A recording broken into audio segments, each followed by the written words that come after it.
Hi everyone, my name is Samira Asma-Sadeque and I'm a journalist and poet from Bangladesh and I live in New York.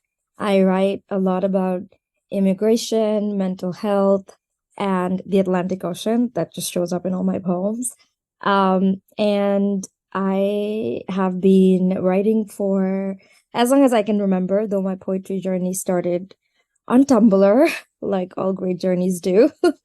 And I'm super excited to be sharing this poem. This poem, especially, is a very special poem to me because I didn't really. It's not a poem that stayed in me for too long before I wrote it, which is not the case for all my poems. Like usually, I'll have like a thought or an idea and it'll like simmer for a bit, but this poem kind of just came to me and I wrote it right away.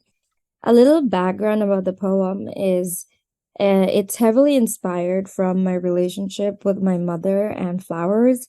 When in Bangladesh, when it's summer, my mom always buys me flowers. Well, she buys me flowers all the time, but she buys me the specific flower, which is a jasmine. That kind of marks for me on a personal level the first day of summer.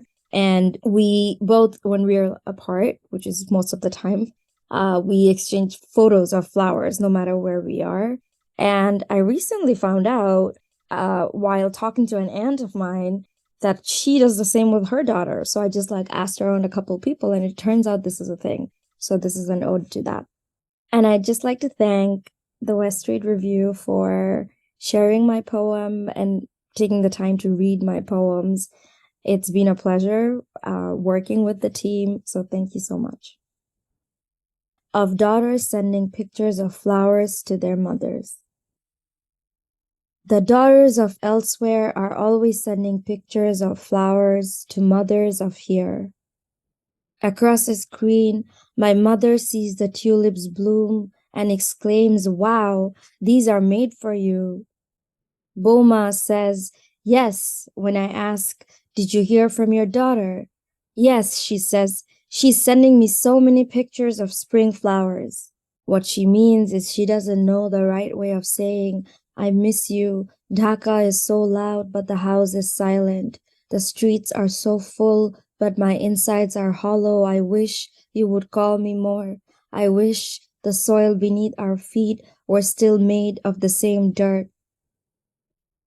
My mother is sending me pictures of her plants, the garden of tomorrows she's planting where her daughters grew their feet.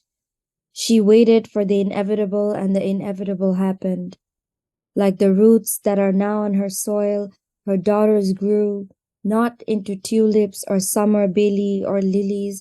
They grew arms and breasts and hearts. They flew, and Ma, Boma, their mothers, watched as we remained, leaving for the countries of elsewhere, where you cannot grow flowers, where you cannot plant roots. So when it is summer or spring, the leases have renewed and new leaves have greened our streets, and my florist, a man also without roots, lets me buy daffodils and tulips at a discount. I send my mother the pictures. I say, "Ma, look, Ma, my flowers have bloomed. The seeds you planted so many far ways away are arriving here inside my home.